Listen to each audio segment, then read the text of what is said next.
videos all about recovery from addiction to substance or behaviour, or being in recovery from addiction to substance or behaviour.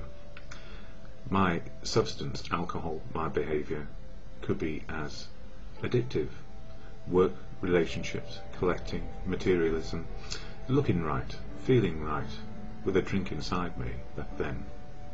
But these days it's about now, and I'm in a 24-hour program of recovery just for today, a time frame where I'm in the here and now, living life, hopefully as near as can be to reality, and reality being open, honest and willing to face the day as it is, not trying to make it my way or the highway, just trying to live with the choices I have given the present reality.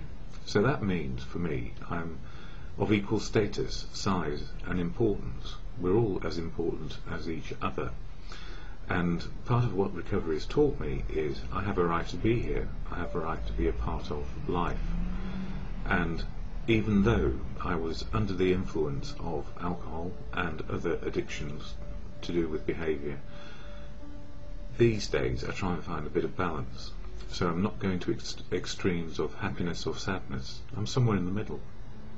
And in those days of drinking, it was always about taking the edge off, either experiencing the highs I thought I was experiencing, but I wasn't, or the lows, the depressions. And I don't underestimate what I was experiencing at the low end of my moods and the high end of my moods. They were as they were, but they were controlled, if you like, by other substances or behaviour. So these days, facing reality head on is not a challenge or a battle, it's just experiencing life as it is. So I don't have to get up and say to myself, I'm fighting for my recovery. These days, I'm living in recovery. So what helps me keep in recovery one day at a time? Well, to get there, from back then, in the drinking days, family, friends, community, all tried to help me, and they did. They loved me long enough for me to get to a rock bottom, where I got a moment of clarity, which was, I don't know if it can get any worse. If this is as bad as it can get, why don't I ask for help? I can't do it on my own. And that admission to myself that I wasn't all powerful, all the misunderstandings which were created by a culture, a society and a madness which was the addiction itself, to be in control all the time, made me find that rock bottom. And many people don't, because on the way, obviously, if we're going to extremes of behaviour, if we're on the extremes, then some of us just don't survive. So I'm very fortunate in many ways, and there were some very, very bad moments involving hospital, intensive care, being brought back from the brink. And the trouble was, at that time I was still laughing and joking and putting on a brave face. But these days I don't have to. I just have to face what is in an open, honest way, and that's what a 24-hour program has taught me. So why now does it work? Well, there are many ways to get sober, and I wouldn't knock any one of them if it's working for you. I am part of the fellowship of AA, Alcoholics Anonymous, and it keeps me on track a day at a time. And I share experience, strength and hope here, because some people can't get out and about. Some people want a reminder, and I need to remember what is important to me. Sobriety comes first, and if sobriety comes first, then I can live life. So, what is AA? How does it help me? I'll share the AA preamble or statement of intent, and it goes like this, and then I'll share something about the literature. Alcoholics Anonymous is a fellowship of men and women who share their experience, strength and hope with each other, that they may solve their common problem and help others to recover from alcoholism. The only requirement for membership is a desire to stop drinking. There are no dues or fees for AA membership. We are self-supporting through our own contributions. AA is not allied with any sect, denomination, politics, organisation or institution, does not wish to engage in any controversy, neither endorses nor opposes any causes. Our primary purpose is to stay sober and help other alcoholics to achieve sobriety. Yeah, and we all share our experience, strength and hope in order that we can help with a little bit of wisdom maybe, or some of the pitfalls we've experienced in recovery. And I was very fortunate to go to a meeting last night. It was about -4 or -5 degrees centigrade, so as I set off in the evening, the roads were freezing up and I get about on a bicycle. So I got there in one piece and I had to be very careful coming home. But in between at the meeting, it was good to see a friend of mine, not close but friendly enough, to get a 3-year chip for their sobriety. And you know, that's remarkable. It's a remarkable achievement, 3 years, 1 day at a time. But I know that first day was the hardest one for me. So anybody who makes it through 1 day, it doesn't matter if it's continuous sobriety or not, after that, we're on a path, and we know and start to understand there is a difference between being in the problem of alcoholism and trying to find the solution. And that is a very painful process, as anybody in recovery knows.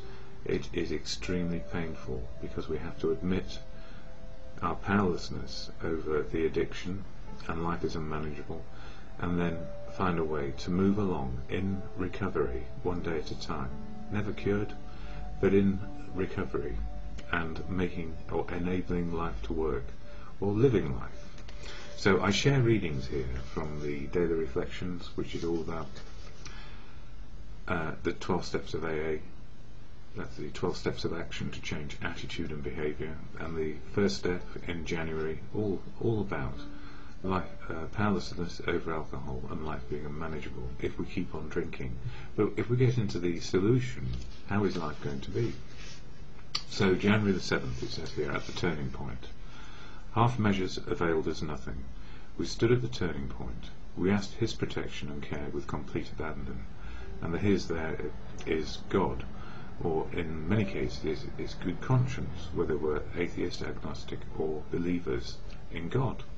So whatever the higher power is, if it's to good conscience or to the wisdom we are collecting and learning and then living in AA, it's about surrendering our own willpower, because our own willpower got us to a place of self-obsession, self-will, and no off switch to the addictions we have. And it goes on to say, every day I stand at turning points. My thoughts and actions can propel me toward growth or turn me down the road to old habits and taboos. Sometimes turning points are beginnings, as when I decide to start praising instead of condemning someone, or when I begin to ask for help instead of going it alone. At other times, turning points are endings, such as when I see clearly the need to stop festering resentments or crippling self-seeking. My shortcomings tempt me daily, therefore I also have daily opportunities to become aware of them. In one form or another, many of my character defects appear daily: self-condemnation, anger, running away, being prideful, wanting to get even, or acting out of grandiosity. Attempting half measures to eliminate these defects merely paralyzes my efforts to change. It's like saying, I'll do it tomorrow.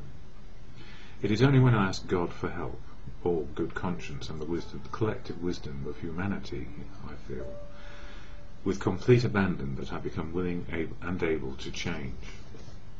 And the gift there for me is, it is all about being open, honest and willing to change my attitudes and behaviour on a daily basis, to move away from the problem and into the solution of living. So in an open, honest way, finding acceptance of what is today, and the serenity prayer, which is to acceptance, part of a daily meditation for me. Whether you believe in God or not, meditation works. It's a reflection into the now. So, to God, or good conscience, grant me the serenity to accept the things I cannot change, courage to change the things I can, and the wisdom to know the difference, always and for me, just for today.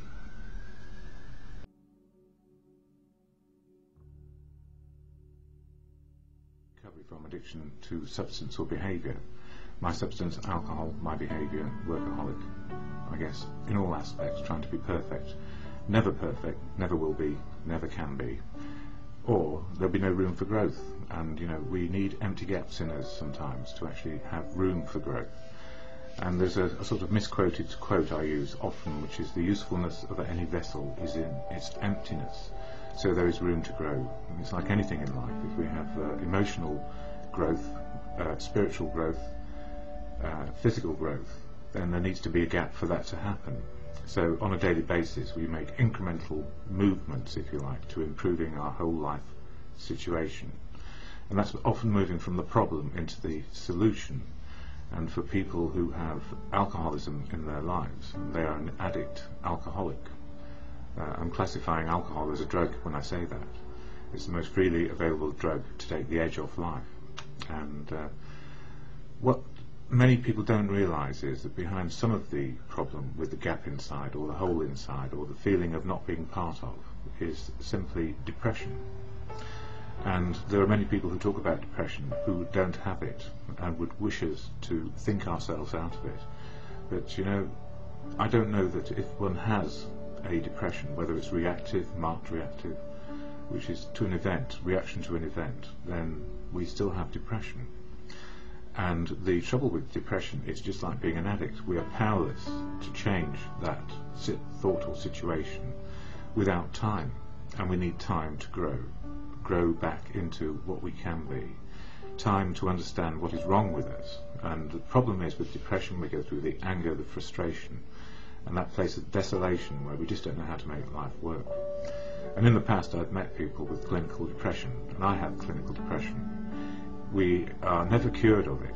It's a chemical thing. It's a part of our physiology as much as our emotional or spiritual state, and we're powerless over that too.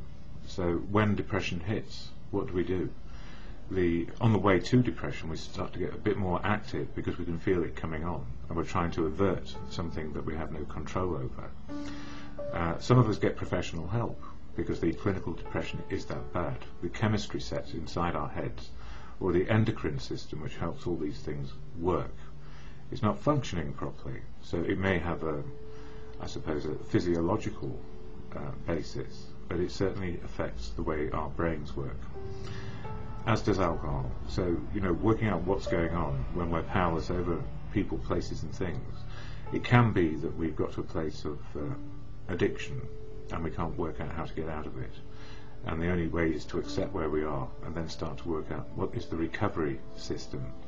So many people in the program of Alcoholics Anonymous will have an understanding that we can wait it out and generally try to do the best we can. If, however, we have the clinical depression, which is another chemical imbalance in us, we're also powerless over that. And the reason why I had to talk it through with somebody who I know and trust, and somebody who's got, 78 years on the planet, and that's my mother. And I was talking about friends who recently have fallen into depressions again.